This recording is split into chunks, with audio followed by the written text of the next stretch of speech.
ഇറാൻ്റെ ആത്മീയ നേതാവ് ആയത്തുള്ള അലി ഖംനായിയുടെ മരണാനന്തര ചടങ്ങുമായിട്ട് ബന്ധപ്പെട്ട് ഇസ്രായേൽ വലിയ രീതിയിലുള്ള ആക്രമണം നടത്താൻ സാധ്യതയുണ്ട് എന്ന തരത്തിലുള്ള റിപ്പോർട്ട് ഇപ്പോൾ പുറത്തു വന്നു.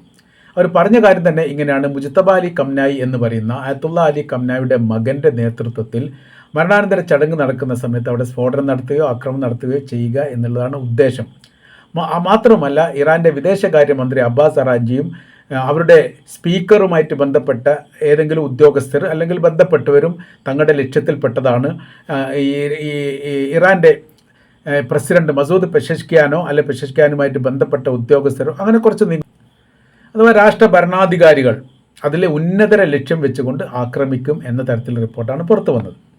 അതിന് ഇറാൻ്റെ ഭാഗത്തുള്ള മറുപടി വന്നിട്ടുണ്ട്: ഇസ്രായേൽ ഭൂമുഖത്ത് നിന്ന് തുടച്ചു നീക്കുന്ന ദിവസമായിരിക്കും അന്ന് എന്ന തരത്തിൽ. ഏകദേശം 2 കോടിയോളം ജനങ്ങൾ പങ്കെടുക്കുന്ന ലോകത്തിൽ ഏറ്റവും ജനനിബിഡമായിരിക്കുന്ന ഒരു മരണാനന്തര ചടങ്ങുകളാണ് ഇറാനിൽ ഇപ്പോൾ ആരംഭിച്ചത്. 4-ാം തീയതി ആരംഭിച്ചു.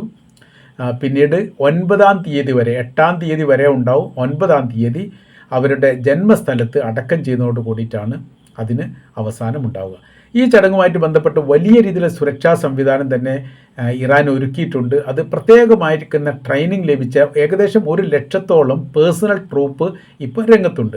ആകാശ നിരീക്ഷണവും കടൽ നിരീക്ഷണം അതേപോലെ തന്നെ കര നിരീക്ഷണവുമായിട്ട് ബന്ധപ്പെട്ട കാര്യത്തിലൊക്കെ യൂണിഫോം ഇല്ലാത്ത രീതിയിൽ ആരാണ് ഏതാണെന്ന് മനസ്സിലാകാത്ത വിധത്തിലാണ് അവരുടെ പ്രവർത്തന രീതി എന്നുള്ളതാണ്. ഇസ്രായേലിനെയും അമേരിക്കയും പ്രത്യേകപരമായ രീതിയിലും അവരുടെ ആക്രമണവുമായിട്ട് ബന്ധപ്പെട്ട കാര്യം പ്രത്യേകമായി നിരീക്ഷിക്കുന്നുണ്ട്. യഥാർത്ഥത്തിൽ നിലവിലെ സാഹചര്യത്തിൽ ഇറാൻ എന്നുള്ളത് നമുക്ക് മനസ്സിലാക്കാൻ വേണ്ടി പറ്റുന്നതാണ്. ഈ അമേരിക്കയുടെ പ്രസിഡന്റ് ഡൊണാൾഡ് ട്രംപ് തന്നെ പറഞ്ഞിരിക്കുന്നത് തങ്ങൾക്ക് ഒറ്റൊരാക്രമണം കൊണ്ട് തന്നെ ഇല്ലാതാക്കാൻ വേണ്ടി പറ്റുന്ന തരത്തിലാണ്. ഇനി ഈ സംഭവം കഴിഞ്ഞതിന് ശേഷം, അതായത് 6 ദിവസം ഇറാന് കരയാൻ വേണ്ടി അവസരം കൊടുത്തതാണ്. അതിനുശേഷം ചർച്ച ചെയ്യാൻ വേണ്ടി ആരും ഉണ്ടാവില്ല എന്ന് കരുതിയിട്ടാണ് താൻ ആ പ്രവൃത്തി ചെയ്യാത്തത് എന്ന തരത്തിലേക്ക് കാര്യങ്ങൾ പോകുന്നു. അത് ഇറാൻ പറഞ്ഞിരിക്കുന്ന മറുപടി അയാളുടെ തലച്ചോറിന് ക്ഷതം പറ്റിയിട്ടുണ്ട്.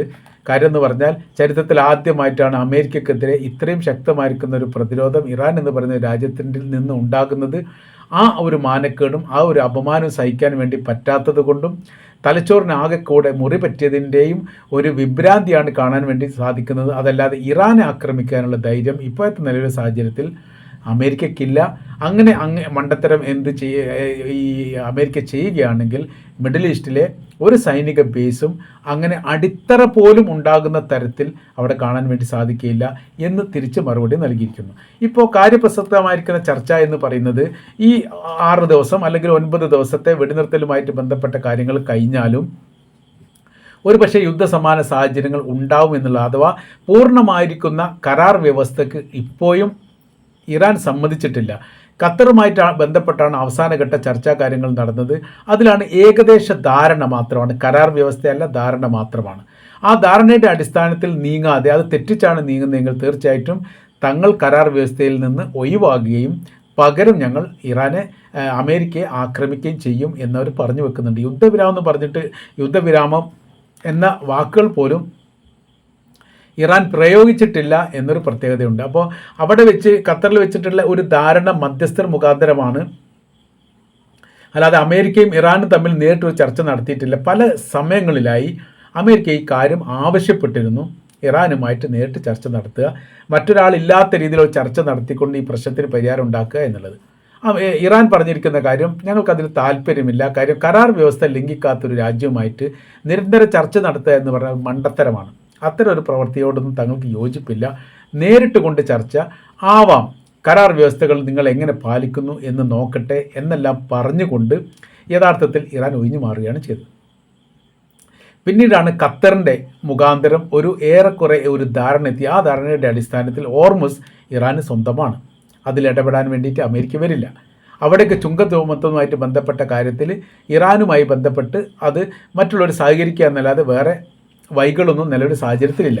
മാത്രമല്ല ഇറാനെതിരെ അമേരിക്കയുടെ ഉപരോധം പൂർണ്ണമായിട്ട് ഈ മേഖല കേന്ദ്രീകരിച്ചുകൊണ്ട് ഒഴിവാക്കിയിട്ടുണ്ട്. അതുകൊണ്ട് ഇഷ്ടംപോലെ പെട്രോളിയം സ്വതന്ത്രമായ രീതിയിൽ വിൽക്കാൻ വേണ്ടിയിട്ട് ഇപ്പോൾ ഇറാൻ സാധിക്കുന്നുണ്ട് എന്ന് മാത്രമല്ല വൻതോതിൽ പണം വാരിക്കൂട്ടുന്ന ഒരു പ്രവൃത്തിയിലേക്ക് ഇറാൻ എത്തുകയും ചെയ്തിട്ടുണ്ട്.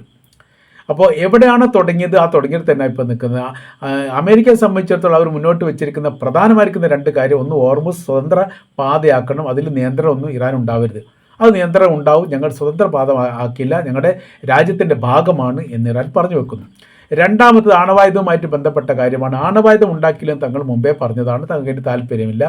പക്ഷേ ഈ സമാധാന ആവശ്യത്തിന് വേണ്ടി ഉപയോഗിക്കുന്ന ഏതൊരു തരത്തിലുള്ള കാര്യമാണെങ്കിലും അതിലിടപെടാൻ വേണ്ടിയിട്ട് അമേരിക്കയ്ക്ക് എന്തില്ല, വോയിസ് ഇല്ല. അപ്പോൾ അതിൽ അമേരിക്ക ഇടപെട്ട് സംസാരിക്കാൻ പാടില്ല. രണ്ട് കാര്യവും ഇപ്പോൾ യഥാർത്ഥത്തിൽ അങ്ങനെ തന്നെ നിൽക്കുകയാണ്. അപ്പോൾ ഈ ഒരു ആവശ്യമാണ് ആദ്യഘട്ടത്തിൽ തന്നെ ഉന്നയിച്ചത്. സമ്പുഷ്ട യുറേനിയവുമായിട്ട് ബന്ധപ്പെട്ട കാര്യത്തെക്കുറിച്ച് പരാമർശിച്ച് പോകുക മാത്രമാണ് ചെയ്തത്. യുറേനിയം 60% 90% ആക്കാൻ എളുപ്പം സാധിക്കും.